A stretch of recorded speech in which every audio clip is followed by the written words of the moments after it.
વિદ્યાર્થી મિત્રો, ફરી એક વખત સરસ્વતી ગ્રુપ ઓફ એજ્યુકેશનની આ ઓનલાઈન સફરમાં આપ સૌનું હાર્દિક સ્વાગત છે. વિદ્યાર્થી મિત્રો, આપણે બાયોલોજીમાં ધોરણ 9 ચેપ્ટર નંબર 7 એટલે કે સજીવોમાં વિવિધતા એના વિશે હાલ આપણે અભ્યાસ કરી રહ્યા છીએ. બાળકો, આ ચેપ્ટરમાં તમે જાણો જ છો કે આપણે અલગ અલગ પ્રાણી સમુદાય વિશે જાણતા આવ્યા છીએ.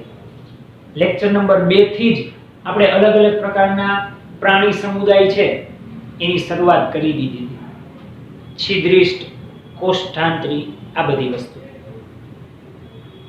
ત્યારબાદ લાસ્ટ લેક્ચરમાં એટલે કે પાર્ટ 4 માં આપણે કયા કયા પ્રાણી સમુદાય જોયા હતા યાદ કરો. ચાલો, યાદ આવ્યું? મૃદુકાય, શૂળત્વચી, પ્રાથમિક મેરુદંડી, આવા બધા અલગ અલગ પ્રકારના આપણે પ્રાણીઓના સમુદાય જોયા હતા. સંધિપાદ, યસ, કે જે શું હતો? પ્રાણી જગતનો સૌથી મોટામાં મોટો સમુદાય એટલે સંધિપાદ સમુદાય. શૂળત્વચી, તો કે શું કામ શૂળત્વચી? કારણ કે એમના શરીરની બહાર શૂળ જેવી રચના હતી એટલે એને શૂળત્વચી કહેતા. મેરુદંડી, અમુક અવસ્થામાં મેરુદંડ જોવા મળતા હતા એટલે મેરુદંડી કહેતા હતા. આ બધી જ વસ્તુ બાળકો આપણે પાર્ટ 4 માં શીખી ગયા હતા. યાદ છે ને? યસ, એ ભૂલવાનું નથી. હવે આજે થોડુંક આપણે માછલીઓ બાજુ જવું છે.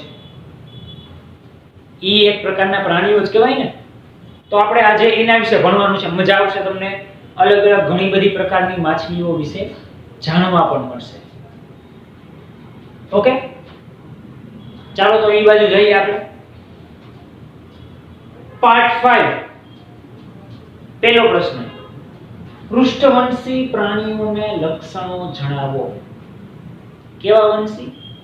પૃષ્ઠવંશી. પછી આવશે મત્સ્ય પ્રાણી. મત્સ્ય એટલે માછલી, અલગ અલગ ઘણી બધી પ્રકારની માછલી છે. પછી આવશે ઉભયજીવી વર્ગ. ઓકે, આજે મેઈનલી આપણે આ 3 પ્રશ્નો જોવાના છે. ચાલો, પહેલા આપણે પૃષ્ઠવંશીની વાત કરીએ. તો કે સાચો મેરુદંડ તેમજ પ્રચલનમાં મદદરૂપ સ્નાયુ હોય અને કંકાલ એનામાં જોડાયેલા હોય છે, તો આવા પ્રાણીઓને શું કહેવામાં આવે છે? તો કે આવા પ્રાણીઓને પૃષ્ઠવંશી પ્રાણીઓ કહેવામાં આવે છે. કેને? મેરુદંડ સાચો હોય, ઉની જેમ ને અમુક અવસ્થા હોય, અમુકમાં વયો જાય, ઈ ખોટો થાય. જરૂર પડે શક્તિ વહી જાય. શક્તિ કામ શું? યુદ્ધમાં ગયા હોય, તલવાર જ ન હોય તો એનું કામ શું? આ એના જેવું છે. પણ આમાં કેવું છે? પૃષ્ઠવંશીમાં સાચો મેરુદંડ હોય, ઈ પછી એના જીવનની ગમે તે અવસ્થા હોય મેરુદંડ હોય જ. અને પ્રચલનમાં મદદરૂપ સ્નાયુ, પ્રચલન એટલે ચાલવામાં, સ્નાયુ મદદરૂપ થાય, અને કંકાલ પણ એનામાં હોય. આ બધી રચના હોય એને શું કહેવામાં આવે છે? તો કે એને પૃષ્ઠવંશી પ્રાણીઓ કહેવામાં આવે છે. આગળ એના લક્ષણો શું? તો કે આમાં બાળકો તમને જો આમાં કમ્બાઈન લક્ષણ આપી દીધા છે. આની જેમ નથી, સાવ નાના નાના લક્ષણો છે. શું લક્ષણો છે? જો કે મેરુદંડ ધરાવે, કાં તો કે અહીંયા જઈ જો સાચો મેરુદંડ એટલે મેરુદંડ તો એનામાં હોય જ, એનું પેલું લક્ષણ. ત્યારબાદ પૃષ્ઠ ચેતારજ્જુની હાજરી હોય. ત્રિગર્ભસ્તરીય છે. દ્વિપાર્શ્વસ્થ સમિતિ છે. જો હંમેશા સમિતિ તો દ્વિપાર્શ્વસ્થ જ આવે છે, એમાં કોઈ પણ જાતનો ચેન્જ નથી. સમિતિ કેવી આવે છે? દ્વિપાર્શ્વસ્થ સમિતિ જ આવે છે. યુગ્મિત ઝાલર કોથળી. ઝાલર હોય ને માછલીઓમાં, ઝાલર હોય બાળકો, ખબર હોય તો, બરાબર? સાઈડમાં હોય એક પ્રકારની એવી કોથળી પણ આવેલી હોય. અને દેહ ગુહાની એટલે કે શરીર ગુહાની એમાં હાજરી હોય છે. આ બધું કેમ? પૃષ્ઠવંશી, આખો વંશ જ છે. ઓલો આવે ને આપણે યદુવંશી, ચંદ્રવંશી, સૂર્યવંશી. આ સૂર્યવંશી રાજા થઈ ગયા, આ યદુવંશી રાજા થઈ ગયા, આ ચંદ્રવંશી રાજા થઈ ગયા. સૂર્યવંશી હોય તો અહીંયા કપાળમાં સૂર્ય હોય, ચંદ્રવંશી હોય તો અડધો ચંદ્ર હોય, આવી રીતના. એ શું હતી બધાયની નિશાની હતી. તો એવી જ રીતના પ્રાણીઓમાં પણ બાળકો આવા વંશ છે. એમાં આ આપણે શું સમજી છીએ? પૃષ્ઠવંશી પ્રાણીઓ. ડન. હવે એમાં બાળકો એના અલગ અલગ 5 પ્રકાર પડે છે પૃષ્ઠવંશી પ્રાણીઓના. કેટલા પ્રકાર પડે છે? 5. પહેલો કયો છે? તો કે મત્સ્ય. પહેલો કયો છે? મત્સ્ય. બીજો ઉભયજીવી. ત્રીજો સરીસૃપ. એમાં આપણે એક પછી એક જોવાના છે. જો પહેલો મત્સ્ય છે, બીજો ઉભયજીવી છે. આ પ્રશ્નમાં ખાલી શું આવશે? 5 ના હેડિંગ જ આવશે. કેમાં? તો કે પૃષ્ઠવંશીમાં. પછી આપણે આ બધે 1 by 1 ઇન ડિટેલ જોવાના છે. ક્લિયર? પહેલો મત્સ્ય, ઉભયજીવી, સરીસૃપ, વિહંગ અને સસ્તન. હવે તમને એમ થાય બાળકો આ નામ કેમ યાદ રાખવા? આનું અંદર લખવું શું? તો કે એમાં કાંઈ અઘરું નથી. તમે એના ચિત્રો જોશો, એના ઉદાહરણ જોશો, એના થોડા પોઈન્ટ સમજશો એટલે આપમેળે તમને ખબર પડી જાય કે કોણ સસ્તનમાં આવે, કોણ વિહંગમાં આવે, કોણ મત્સ્યમાં આવે. થોડુંક સમજશો, થોડાક ચિત્રો જોશો, થોડાક ઉદાહરણ આમાં સાંભળેલા એવા ઉદાહરણ જોશો એટલે તમને આપમેળે ખબર પડી જાય કે આ બધી વસ્તુ કેમાં આવે છે. જો પહેલો તો ખબર જ હોય, મત્સ્ય, માછલી. બધી માછલીની અલગ અલગ પ્રજાતિઓ વિશે આપણે જોવાનું છે. આમાં બીજું કાંઈ નથી. ઓકે, ચાલો. વસવાટ.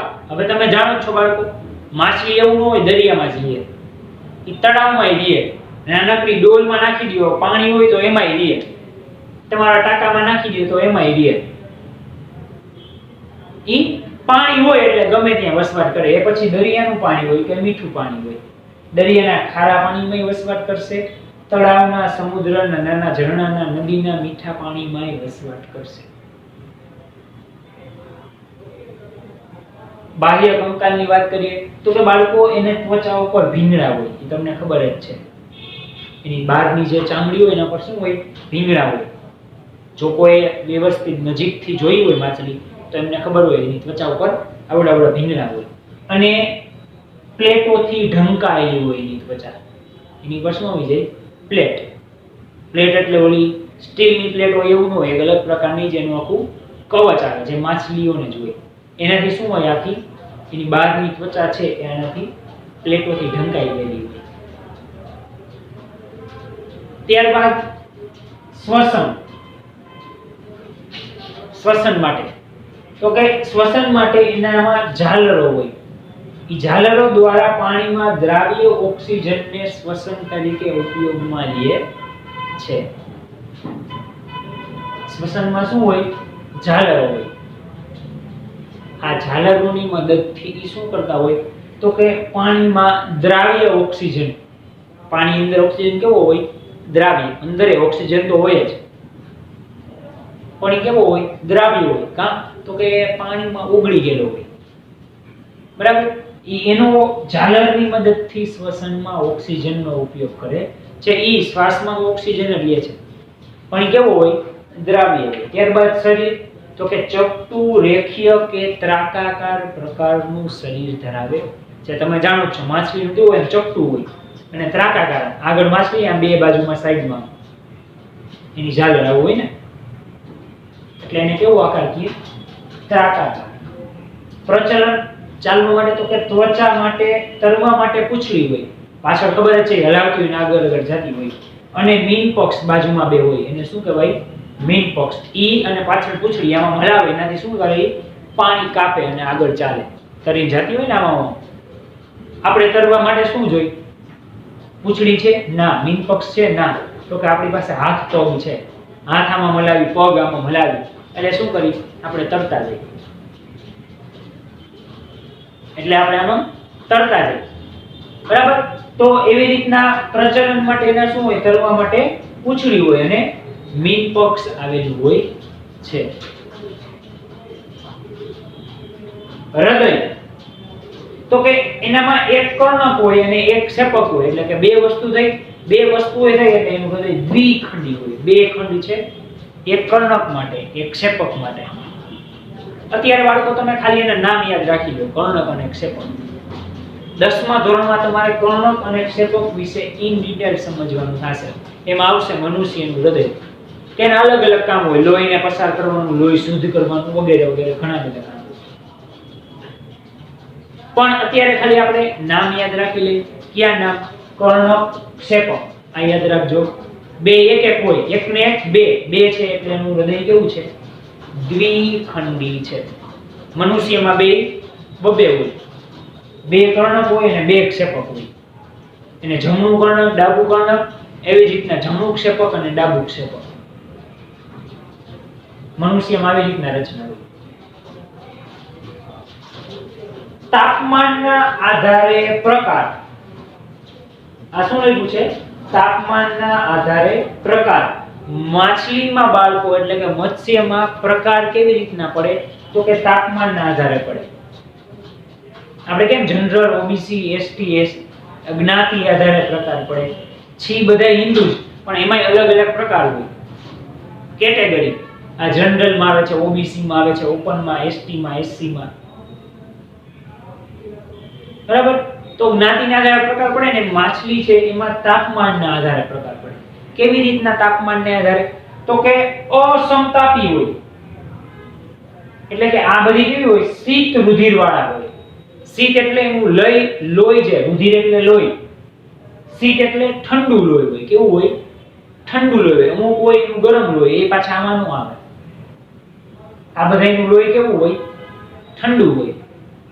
વિકાસ તો કે ઈંડા મુકતા હોવાથી અંડ પ્રસવી છે. મોટા ભાગની માછલી શું કરે છે? ઈંડા જ મુકતી હોય એટલે અંડ. અંડ એટલે ઈંડું. અંડ પ્રસવી છે. એનો વિકાસ આવી રીતના થતો હોય. બરાબર? હવે આપણે એના ઉદાહરણ જોઈએ બાળકો. આપણે મત્સ્ય આખું સમજી ગયા. બરાબર?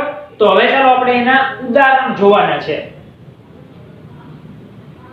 તો એના ઉદાહરણ ઘણા બધા છે.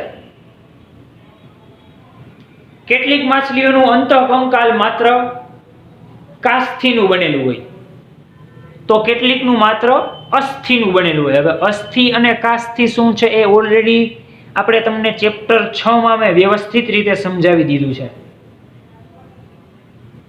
જેમ કે કાસ્થિમાં angler fish, mandarin fish, line fish, stingray, torpedo, dog fish. બરાબર? આ બધી વસ્તુઓ તમે જોઈ શકો છો. આ કેમાં છે? તો કે આ બધી કાસ્થિમાં આવે છે. આ બધી કેમાં આવે છે?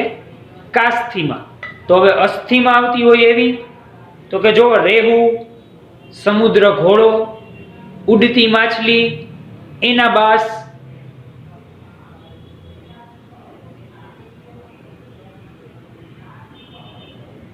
આ બધી વસ્તુઓ અસ્થિમાં આવે છે. તમે જોઈ શકો છો વ્યવસ્થિત બાળકો. તો આ શું છે?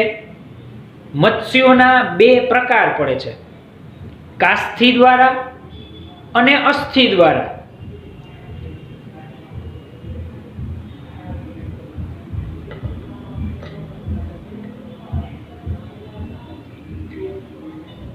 આમાં જો તમને વ્યવસ્થિત બતાવેલું છે કે ક્યાં મીનપક્ષ છે, ક્યાં પૂંછડી છે, ક્યાં ભીંગડા છે, ક્યાં શ્વસન છિદ્ર છે.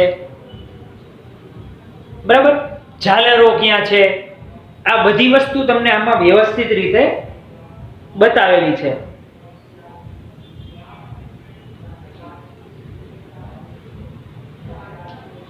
ચાલો હવે આપણે વાત કરીએ બાળકો ઉભયજીવી વર્ગની. મત્સ્ય વર્ગ આપણે કમ્પ્લીટ કરી ગયા. હવે આપણે કેની વાત કરવી છે? ઉભયજીવી વર્ગ. એટલે કેવો?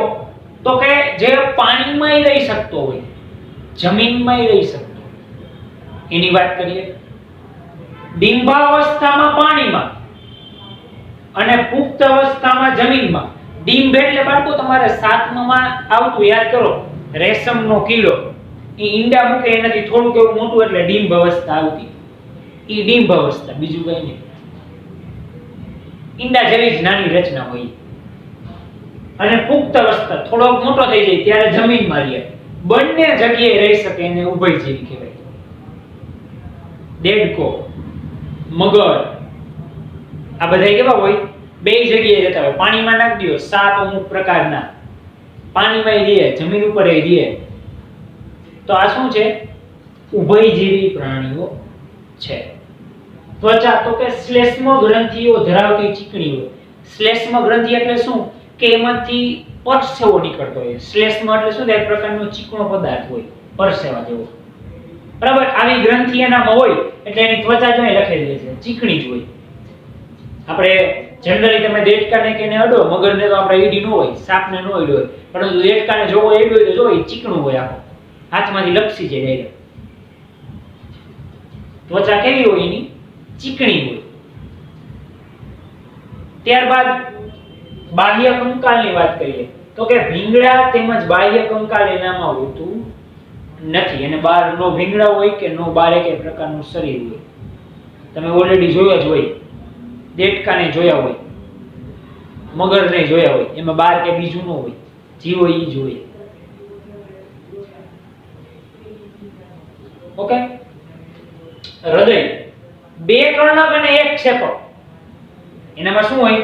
બે કર્ણક હોય, એક ક્ષેપક હોય. બે ને એક ત્રણ, ત્રણ હોય એટલે કેવું થયું? ત્રિખંડી. અહીંયા કેવું હતું? બે એક એક હતું એટલે દ્વિખંડી થયું. એક અને એક, એક કર્ણક અને એક ક્ષેપક. અહીંયા અલગ છે, બે કર્ણક છે, એક જ ક્ષેપક છે, એટલે બે ને એક ત્રણ, તો એ કેવું થયું? ત્રિખંડી. રાઈટ. શ્વસનની વાત કરીએ તો કે જ્યારે ડિંબાવસ્થામાં હોય ને ત્યારે ઝાલરો દ્વારા શ્વસન કરે. ઝાલરો તમને ખબર પડી જોઈએ શું છે. અને પુખ્ત અવસ્થામાં થઈ જાય ત્યારે ત્વચા અને ફેફસા, પછી એનામાં ફેફસા આવી ગયા હોય, અને બહાર અમુક હોય ત્વચા, બહાર ચામડી પણ એવી હોય એનાથી શ્વસન કરી શકતા હોય. ડિંબ અવસ્થામાં ત્યારે કેના દ્વારા? ઝાલરો દ્વારા. પણ પુખ્ત અવસ્થામાં હોય ત્યારે ત્વચા અને ફેફસા વડે શ્વસન કરતા હોય છે. ડન. ઉત્સર્જન તો કે બહારનો નકામો કચરો હોય કાઢવા માટે એનામાં મૂત્રપિંડની રચના આવેલી હોય છે. વિકાસ તો કે આનો ઈંડામાં જ વિકાસ થતો હોવાથી બાહ્ય ગર્ભ વિકાસ કહેવાય. ગર્ભની અંદર નથી. ગર્ભ એટલે શું? માતાના શરીર પેટમાં એનો વિકાસ નથી થતો, એના માતાના પેટની બહાર એટલે કે ઈંડામાં વિકાસ થતો. ઈ તો માતાના પેટની બહાર જ હોય ગયો ઈંડા, એટલે એને શું કીધું? બાહ્ય ગર્ભ વિકાસ. કેવો વિકાસ કીધો? બાહ્ય ગર્ભ વિકાસ. અને ઉદાહરણ તરીકે સાલામાન્ડર, ટોડ, દેડકો, એટલે સાલામાન્ડર એટલે એક પ્રકારની મગર.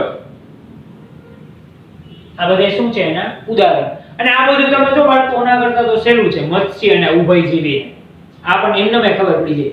ઉદાહરણ યાદ રહે તો ખબર પડી જાય એના વિશે શું લખું. તો કે દેડકો ડાયરેક્ટ ખબર પડે, પાણીમાં રહે, બારે રહે, ડિંબ અવસ્થા, તરુણ અવસ્થા, બધી અવસ્થા, પુખ્ત અવસ્થા લખવા માંડો. મત્સ્ય, માછલી તો ખબર જ હોય. ઓકે. ચાલો, આ ત્રણ પ્રશ્નો આપણે સમજ્યા. ક્યાં ક્યાં? પૃષ્ઠવંશી, એના 5 પ્રકાર, મત્સ્ય, ઉભયજીવી, સરીસૃપ, વિહગ અને સસ્તન. એમાંથી પહેલા 2 પ્રકાર આપણે જોઈ ગયા, એટલે કે મત્સ્ય અને ઉભયજીવી. ડન. ચાલો, પહેલા આ બધુંય તમારી બુકમાં એક વખત નોટ ડાઉન કરી લો બાળકો.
ઓકે બાળકો, તો આજના લેક્ચરમાં આપણે પૃષ્ઠવંશી જે આખો સમુદાય છે એની શરૂઆત કરી દીધી. પૃષ્ઠવંશી પ્રાણીઓના સમુદાયમાં અલગ અલગ 5 પ્રકાર પડે છે. ક્યાં ક્યાં? પેલો છે મત્સ્ય, ઉભયજીવી, સરીસૃપ, વિહંગ અને સસ્તન. એમાંથી આ પેલા બે આપણે જોઈ ગયા ઇન ડિટેલ. બરાબર? બાકીના જે ત્રણ છે એ આપણે આગળ પાર્ટ 6 માં જોશું. આઈ હોપ કે તમને આ ત્રણે ત્રણ પ્રશ્નો વ્યવસ્થિત સમજાઈ ગયા હશે. બરાબર? તો આ ત્રણે ત્રણ પ્રશ્નો તમારા બાળકો હોમવર્ક સ્વરૂપે એક વખત લખવાના છે. વધુ આપણે પાર્ટ 6 માં આ બાકીના જે સમૂહો જે આપણે જોવાના છે ત્યાંથી શરૂઆત કરીશું. Thank you.